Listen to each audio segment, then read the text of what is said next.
Today we will discussing about the demonstration of the liver. It is a large and solid gland in our body. It is present in the abdominal region. Exactly, it is present. The location of the liver is present in the right hypochondral region mainly. It also extends epigastrium and also left hypochondral region.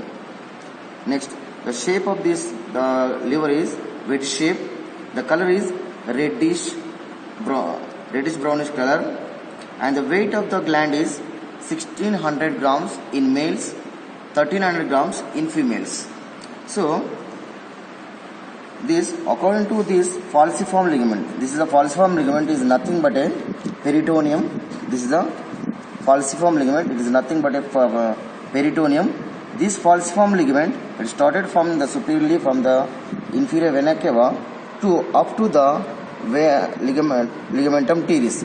This falciform ligament separates the liver into mainly two lobes, right lobe, left lobe, separated by the falciform ligament.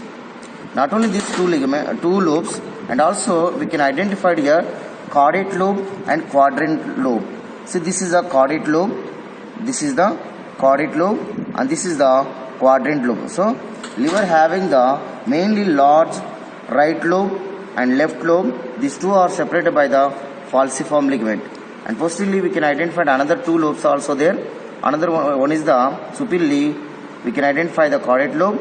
Next, inferiorly we are identify the quadrant lobe. Next, liver having the five surfaces are there. One is the anterior surface. This is the anterior surface. This is the posterior surface. This is the posterior surface.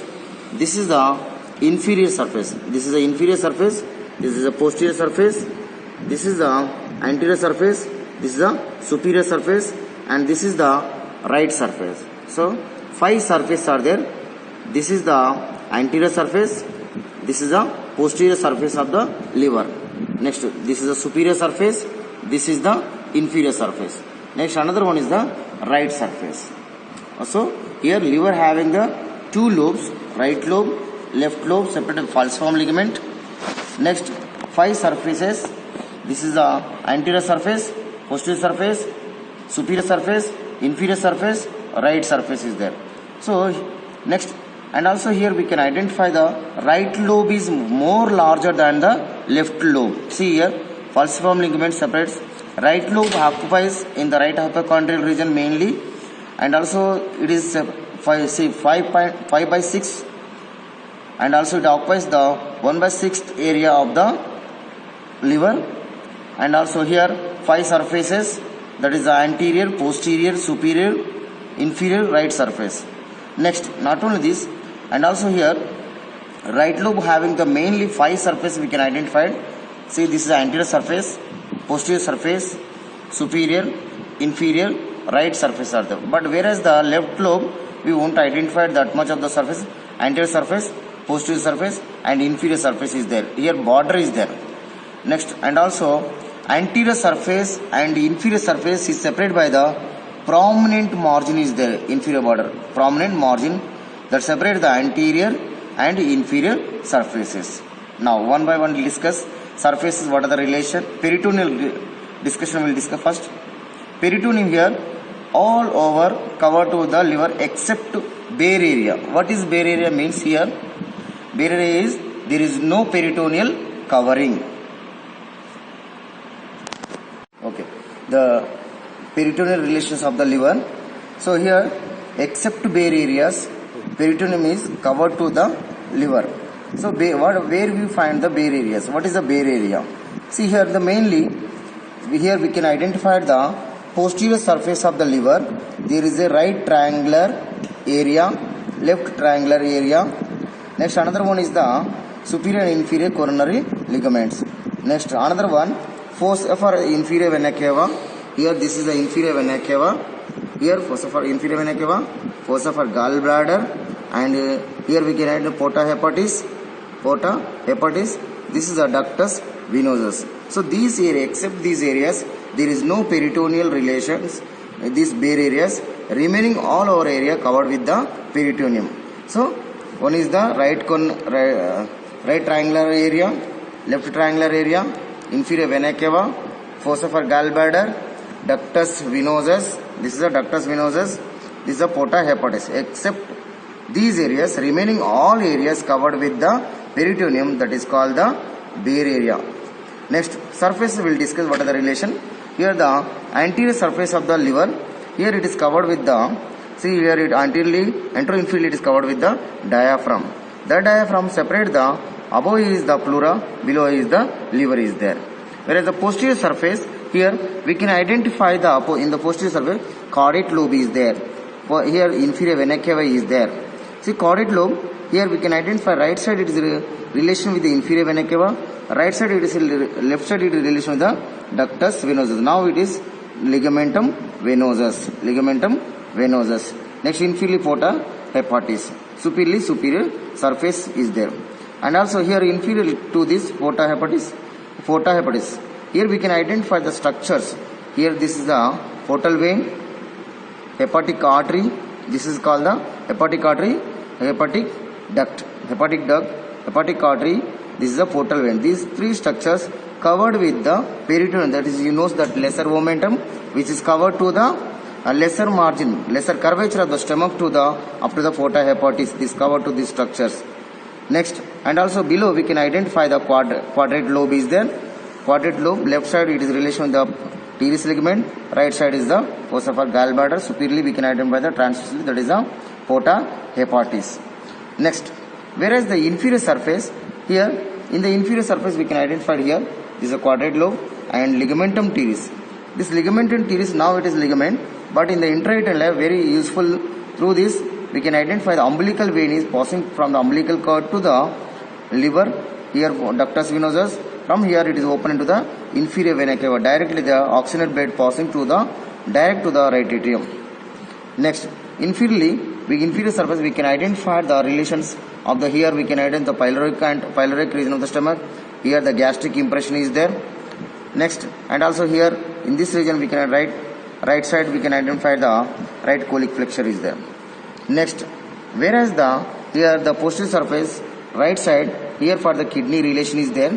Kidney relation, suprarenal gland relation is there. This is a gallbladder. Exactly we can identify here the inferior margin, prominent margin, very easy to identify. Next, another one, superior surface, and the right surface it is a large, it is covered with the diaphragm. It separates the right side, it is relation with the 7th to the 11th ribs. The above is the pleura and below is the, see the right surface, here right surface covered with the, that is the diaphragm is there. Diaphragm here in the right side, we can identify that it extends 7th, 8th, 9th, 10th, 11th ribs. Here sometimes we are sucking at the time of the biopsy, we are sucking the fluid from the area between the 9th and 10th intercostal space. This is the right surface, superior surface, anterior surface, posterior surface, inferior surface. Posterior surface having the caudate lobe, inferior surface having the quadrate lobe is there in the posterior. And visceral relation, you know, left lobe it is relation with the stomach, pyloric antrum, and whereas the right side, here we can identify the kidney and suprarenal gland. That's why there is no retroperitoneal organ relation is there. That is the bare area which is present in the posterior surface, of the right lobe of the liver. Blood supply of the liver.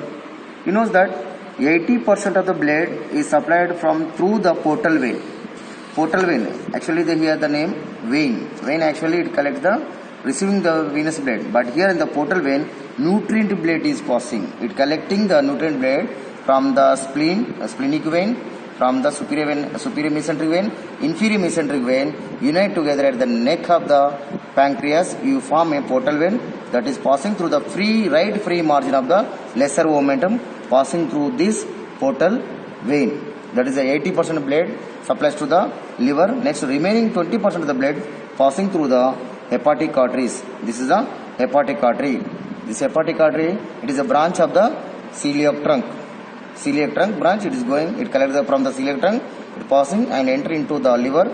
That is the 20% of the blood through the hepatic artery, 80% blood through the portal vein. Next, another one is the lymphatic drainage. Mainly here the hepatic lymph nodes. So if any infection is there here, hepatic lymph nodes are enlarged. Next, the nerve supply of this nerve supply sympathetic and parasympathetic nerves. Parasympathetic through the vagus nerve, sympathetic is the 6 to 10 segments of the spinal cord. So that is the nerve supply, lymphatic drainage and blood supply of the liver. Next, another one, the hepatic segment. Clinically, surgically, we are divided into liver into 8 segments are there. Right side, right lobe having the 4 segments, hepatic segment.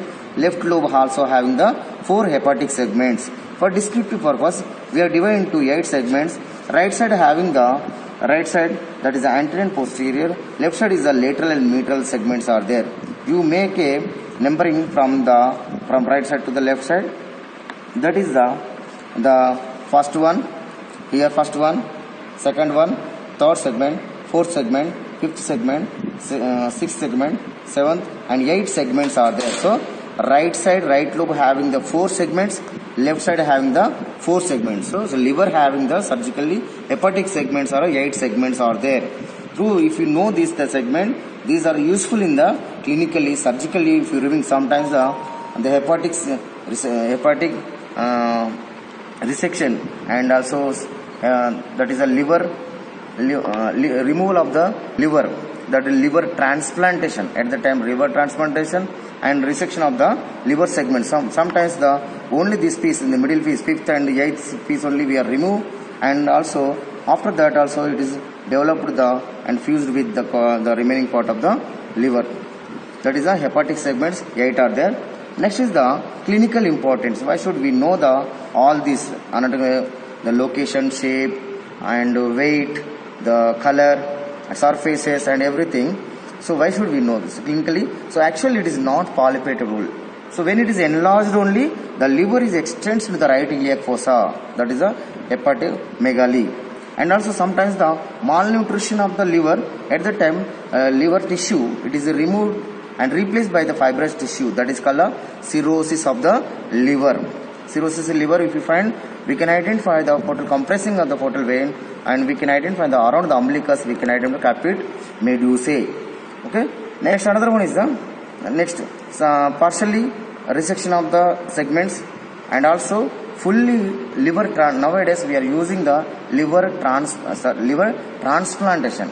Before you doing this, you should know everything of the liver and also where the segments are there. So that is the liver and the applied anatomy or the clinical importance. So now you know the everything about this. So how to hold in another person? Always you hold like this, right lobe in the right hypochondrium, left lobe in the towards the left hypochondrium. If you keep in the another person, you keep the forceps in the inferior vena cava, that is always like this. So that is the anatomical position of the liver. So always you keep like this right hypochondral region. This is the anatomical position of the liver. Thank you.